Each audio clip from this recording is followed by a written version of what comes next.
आपको पता है लिटिगेशन में सबसे बड़ी डिफिकल्टी क्या है? और नॉट जस्ट फॉर लिटिगेंट्स, सिर्फ केस करने वालों के लिए नहीं, केस लड़ने वालों के लिए भी जो सबसे बड़ी डिफिकल्टी है वो है delays caused by our system. Client परेशान है कि उसकी लंबी लंबी डेट्स पड़ रही हैं, कुछ हो नहीं रहा मैटर में। क्यों? क्योंकि डेट्स में कुछ नहीं होता, एक के बाद एक डेट दी जाती है, आपने सुना ही होगा, तारीख पे तारीख। अब इस डिलेज को जस्टिफाई करने के लिए मल्टीपल रीजनिंग्स है, मल्टीपल सबमिशंस हो सकती है, जहाँ पर हम ये बोलेंगे कि डिले इस वजह से है क्योंकि जजेस को ऑर्डर्स पास करने होते हैं, जजमेंट्स लिखनी होती है, मल्टीपल मीटिंग्स अटेंड करनी होती है, इतने सारे मैटर्स हैं, बर्डन है, रोज केसेस हो रहे हैं, एक के बाद एक केस हो रहे हैं, हर मिनट हज़ारों केसेस हो रहे हैं, whatever, but the delay is delay. Ultimately the person who is suffering knows कि इस डिले का जो कॉन्सिक्वेंस है वो उसकी लाइफ पर क्या होने वाला है, कैसे होने वाला है, इररिस्पेक्टिव वो क्रिमिनल केस हो, सिविल केस हो या कुछ भी हो।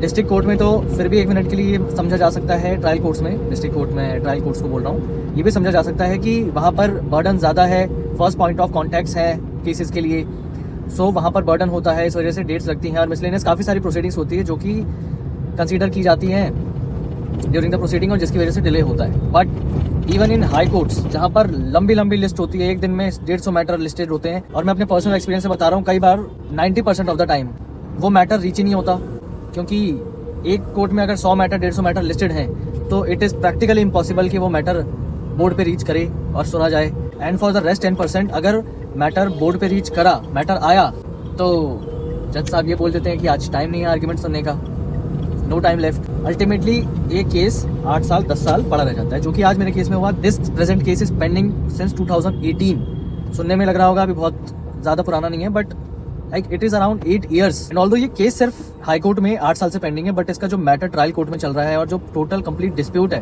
That is pending since 2011। 16 साल से ज्यादा का समय हो चुका और ये डिस्प्यूट खत्म नहीं हो रहा। अब इन डिलेज का नाम आप कुछ भी दे दो, रीजनिंग कुछ भी दे दो, but ultimately sufferer knows the consequence of these delays. और कई बार ये भी इंटरप्रेट किया जाता है कि we as a lawyer play foul tactics to delay the matter, but may be it is true in 40 to 50% of the cases, but not in all cases, because हम लोग खुद परेशान हैं इस डिले से। हम लोग पूरी प्रिपरेशन करके सुबह 9 बजे कोर्ट में पहुंच जाते हैं एंड अल्टीमेटली दिन में 2 बजे हमें पता चलता है कि हमारा मैटर आज सुना नहीं जाएगा। पूरा दिन बर्बाद होता है, सब कुछ सारे टाइम को हम लोग कॉम्प्रोमाइज़ करते हैं, क्लाइंट्स को कॉम्प्रोमाइज़ करते हैं, उनके काम को कॉम्प्रोमाइज़ करते हैं just for appearing in court, और अल्टीमेटली लास्ट में आके हमें पता चलता है कि आज ये मैटर कोर्ट सुनेगा नहीं या आज मैटर एडजर्न होगा। पूरा दिन इंतजार करने के बाद शाम को 5 बजे हमें ये पता चलता है कि मैटर बोर्ड पे रीच नहीं किया और उसमें डेट लग गई। So it is a mutual struggle for litigant also and for us also as a lawyer.